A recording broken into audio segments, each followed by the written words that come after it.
En aquel tiempo, uno de los que estaban sentados a la mesa con Jesús le dijo: Dichoso aquel que participe en el banquete del reino de Dios. Entonces Jesús le dijo: Un hombre preparó un gran banquete y convidó a muchas personas. Cuando llegó la hora del banquete, mandó un criado suyo a avisarles a los invitados que vinieran, porque ya todo estaba listo. Pero todos, sin excepción, comenzaron a disculparse. Uno le dijo: Compré un terreno y necesito ir a verlo. Te ruego me disculpes. Otro le dijo: Compré 5 yuntas de bueyes y voy a probarlas. Te ruego me disculpes. Y otro más le dijo: Acabo de casarme y por eso no puedo ir. Volvió el criado y le contó todo al amo. Entonces el señor se enojó y le dijo al criado: Sal corriendo a las plazas y a las calles de la ciudad y trae a mi casa a los pobres, a los lisiados, a los ciegos y a los cojos. Cuando regresó el criado le dijo: Señor, hice lo que me ordenaste y todavía hay lugar. Entonces el amo respondió: Sal a los caminos y a las veredas, insísteles a todos para que vengan y se llene mi casa. Yo les aseguro que ninguno de los primeros invitados participarán de mi banquete. Palabra del Señor. Seguimos, hermanos, en el capítulo 14 del Evangelio de San Lucas, y recordemos que esto ha comenzado con una invitación a comer a Jesús. Lo han invitado a comer, significa que habían muchas personas que invitaban al Señor a comer a su casa, ¿verdad? Y unos pues con buena intención, otros con la intención de curiosear. Pero resulta que uno de los que estaban sentados a la mesa con Jesús, estaban comiendo con él, le dicen: Dichosos aquellos que participen en el banquete del reino de Dios. Dichosos aquellos que participen en ese banquete. Entonces Jesús aprovecha para dar una enseñanza. En primer lugar, hermanos, recordemos que Jesús le está hablando a su pueblo. Él mismo va a decir en una ocasión: Yo he sido enviado a la casa de Israel, a buscar a las ovejas descarriadas de la casa de Israel. Estas palabras son propias para el pueblo de Israel, para ellos, porque le dice que el Señor preparó un banquete y mandó a decirle a sus amigos, aquellas personas cercanas a las que él iba a invitar: ya está listo el banquete, vengan a comer, vengan a comer. Pero aquellos para quienes, miren esto, aquellos para quienes habían preparado el banquete, dijeron: no tengo tiempo. Voy a ir a ver un terreno, voy a ir a probar unas yuntas de bueyes, me acabo de casar. Todas eran excusas nada más, como muchas veces ponemos nosotros cuando se nos invita. Es que fíjese que tengo que hacer esto, es que fíjese que tengo que hacer lo otro, es que fíjese que esto. ¿Cuántas excusas? Ahorita estamos invitando para el retiro de encuentro matrimonial que se va a llevar a cabo a finales de este mes. Y da tristeza cuando se les invita a los matrimonios: mire, no quiere ir a vivir un fin de semana, ¿verdad? En pareja, para fortalecer su matrimonio, para conocer qué es la vida matrimonial. No, si nosotros estamos bien, y no quisieran estar mejor, ¿verdad? No quisieran estar mejor en su vida matrimonial. Porque a veces pensamos que porque están juntos, es suficiente, estamos bien. Ya cuando se separaron, uno agarró para un lado y otro para otro, ahí sí ya estamos mal. No, ahí ya está destruido el matrimonio, allá está destruido. La idea es que no llegue a eso, y por eso la invitación. Entonces, ¿cuántas excusas hay para ir a hacer un retiro de renovación, para formar parte de un movimiento? Ponemos mil y mil excusas, como estas personas, que lo único que pusieron fue excusas y decir, no iré. Y ya todo estaba servido.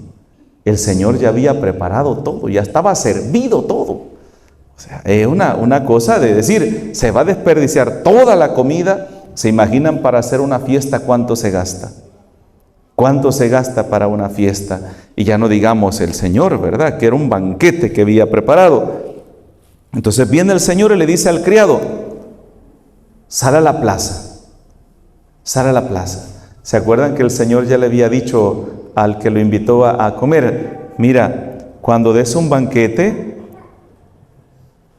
no invites a los ricos, no invites a personas poderosas, invita, mire, pobres, lisiados, ciegos y cojos. ¿Se acuerdan que hace poco le decía eso mismo al dueño que le había invitado a comer, verdad?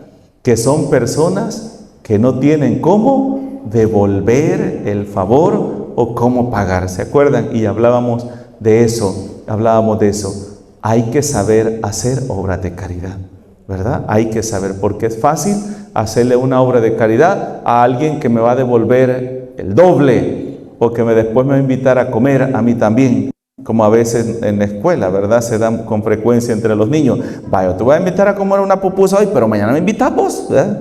Entonces, y crecemos con esa actitud, ¿verdad? Yo te invito hoy, pero vos tenés que invitarme mañana. Entonces, y ya dejamos comprometida a la otra persona, y esa forma, ¿qué es? Recuperar lo que he invertido hoy, ¿verdad? Yo invertí hoy en vos, pero mañana lo voy a recuperar. Esa no es obra de caridad. Obra de caridad es cuando yo doy algo sin esperar nada a cambio. Esa es la obra de caridad.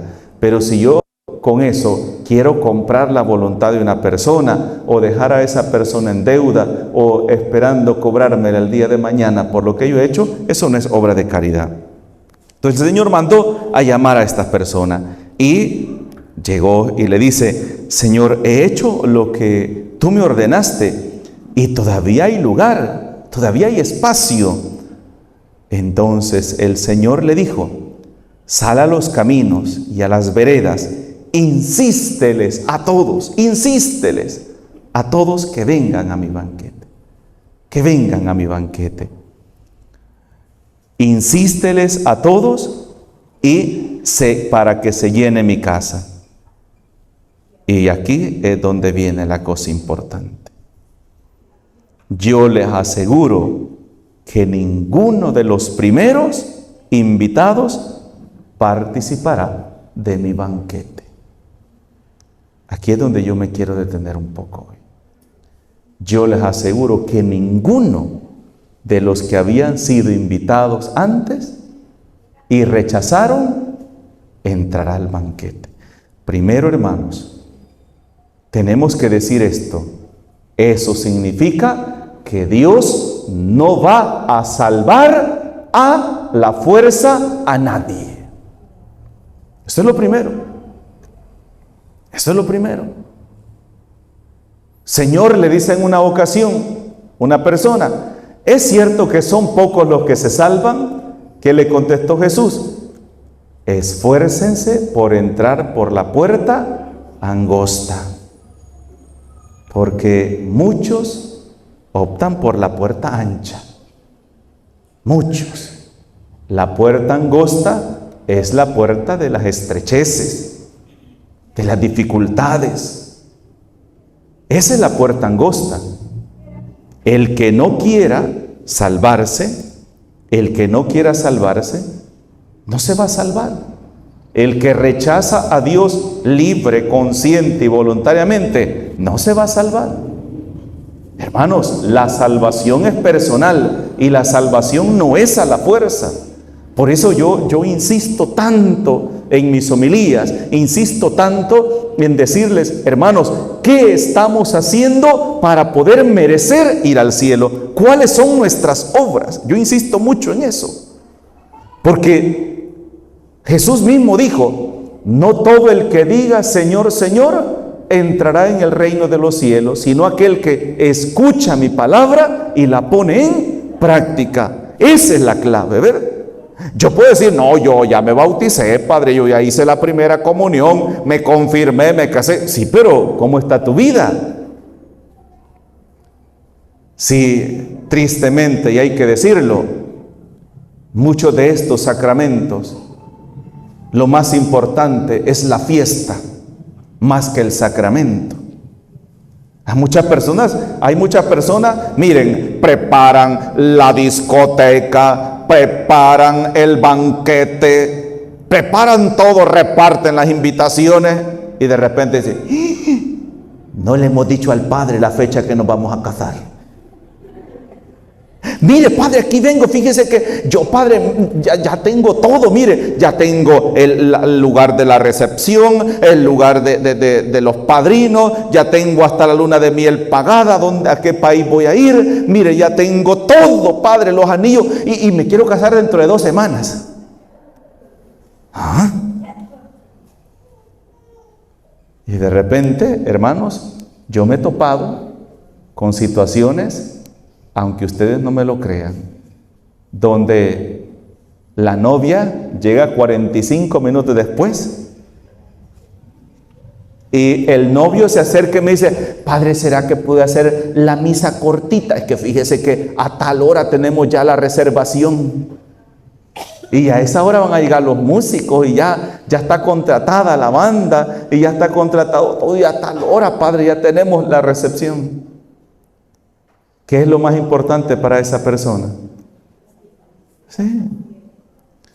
Este mes es donde los catequistas empiezan a caer mal a los papás. Este mes es en el que empiezan a caer mal los catequistas porque el catequista no le pasó a la niña o al niño para que haga la primera comunión o para que se confirme. El niño, la niña, llegó 2 o 3 veces en el año. Y el papá quiere que haga la primera comunión o que se confirme. A él no le importa si el niño sabe, la niña sabe. A él lo que le importa es que ha venido una persona de Estados Unidos y quieren compadrar con esa persona para que le sirva de padrino o le sirva de madrina. ¿Piensa que con ser padrino le va a salir la visa para llevárselo para Estados Unidos? No, hermano. Y lo peor, ¿saben qué es? Que ese niño solo va a ver a ese padrino cuando venga a sacárselo. Después de padrino le va a andar huyendo a ese ahijado. ¿Saben por qué? Porque sabe que solo lo buscaron por puro interés. No lo buscaron porque es un cristiano ejemplar, una persona que da un buen testimonio de vida cristiana, que va todos los domingos a la iglesia, que es un servidor. No, lo buscaron porque tiene ciudadanía o tiene la residencia. Y no les importa. Y hay personas que piensan que porque ya se bautizó, ya hizo la primera comunión, se confirmó y se casó, ya tiene la visa directa para el cielo. No, hermanos, no nos engañemos. A través de esos sacramentos, el Señor nos está invitando. Por eso yo a veces le insisto a los papás y le digo, hermanos, el bautismo no es un fin, es un inicio. Cuando una persona se bautiza es cuando inicia su vida cristiana, y la vida cristiana se define a través de los pasos que esa persona va a ir dando en su vida, en su proceso de conversión. De igual manera el matrimonio, la confirmación también.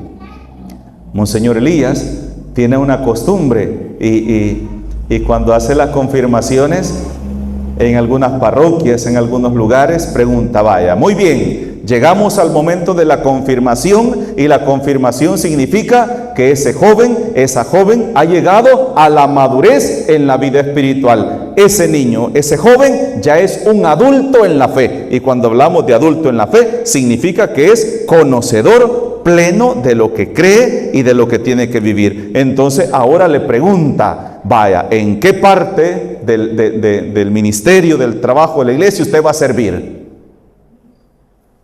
Y les pregunta, bueno, yo voy a ser acólito, dice, yo voy a entrar a la pastoral juvenil, yo voy a entrar a la infancia misionera. ¿Qué significa? ¿Va a entrar a un movimiento para qué? ¿Para qué son los movimientos? ¿Cuál es la finalidad de los movimientos dentro de la iglesia? ¿Alguien me podría decir? ¿Cuál es la finalidad de los movimientos dentro de la iglesia? El servicio. El servicio. Sí, y va a seguir trabajando, porque todo movimiento tiene una mística de trabajo, ¿verdad? Si yo le pregunto la mística de renovación, la evangelización, ¿verdad? Evangelizar, atraer personas, ¿verdad? A la oración a los enfermos. Si yo le pregunto a la Legión de María, ahí me hacen toda la lista del trabajo que tienen que hacer. Si yo les digo a los ministros de la Eucaristía, ¿y cuál es la finalidad de su ministerio? Y yo le pregunto, encuentros matrimoniales, encuentros conyugales, yo les pregunto, ¿cuál es la finalidad de ustedes? Trabajar por la familia, padre, trabajar por el matrimonio. Entonces, ¿qué significa? Que cada movimiento, que cada grupo tiene una finalidad de comprometerse en el servicio, en el trabajo. Pero ¿saben cuál es el problema de hoy? Que tenemos un montón de gente que solo los vemos cuando se bautizan, cuando hacen la primera comunión, cuando se confirman y cuando se casan y cuando los traen a la misa de cuerpo presente. Son las únicas veces que los vemos dentro de la iglesia. Y ya con eso piensan que ya se ganaron el cielo. No es así. Para ir al cielo, Jesús hoy les dice a estas personas, para ustedes fue preparado el banquete, para ustedes fue preparado esto, pero ustedes no lo quisieron. Y por eso, hermano, yo he insistido muchas veces, el cristianismo, ser cristiano no es una ideología, no es un pensamiento. Ser cristiano es lo que tú vives. Ser cristiano significa yo vivo de acuerdo a la palabra del Señor. Y se acuerdan, el domingo hablábamos, ¿de qué hablábamos el domingo? Un tema, el tema principal de la homilía del domingo, ¿cuál fue? Los mandamientos de la ley de Dios. Los mandamientos. ¿Y qué decíamos? Que a cada cristiano, ¿qué es lo que lo rige? ¿Qué es lo que lo rige? ¿Cuáles son las normas? ¿Cuáles son las leyes que rigen la vida de un cristiano? Ya lo dijimos. Los mandamientos de la ley de Dios. Exactamente. Entonces, acuérdense que el Dios, cuando da los mandamientos al pueblo de Israel, Él les va a decir, ustedes se van a distinguir de los demás pueblos paganos por la forma como van a vivir, porque a ustedes los va a regir los mandamientos que yo les doy a ustedes. A aquellos no los rigen estas leyes, estas normas. Amar a Dios sobre todas las cosas, no tomar el nombre de Dios en vano, santificar el día del Señor, honrar a padre y madre, no matar, no cometer acciones impuras, no levantar los testimonios. Eso no los rige a ellos, los rige a ustedes. Y eso es lo que los hace a ustedes ser distintos de los demás. Y yo les digo esto, a un cristiano comprometido con el Evangelio y que lucha por su propia salvación, lo que lo distingue es la forma como vive su vida. Y en eso es lo que tenemos que preocuparnos. ¿En qué nos distinguimos de un pagano, de una persona que no quiere ir al cielo, que odia a la iglesia, odia a Dios, odia todo lo que viene de Dios? ¿En qué nos distinguimos? Si a veces, hermanos, así como habla un pagano mal de la iglesia, de los sacerdotes, de los servidores, también así hablamos de los que estamos adentro de nosotros. Y lo peor que no nos fijamos, que la misma miseria, la misma humanidad del que estamos criticando, la tenemos nosotros también. Y así como esa persona a la cual estamos criticando está llamada a luchar por su conversión, también nosotros. Por eso a mí me gustan mucho las cartas del apóstol San Pablo. Yo a veces me pongo a pensar también, ¿qué hubiera pasado si en tiempos de San Pablo hubiese existido la mentalidad que hay hoy, ¿verdad?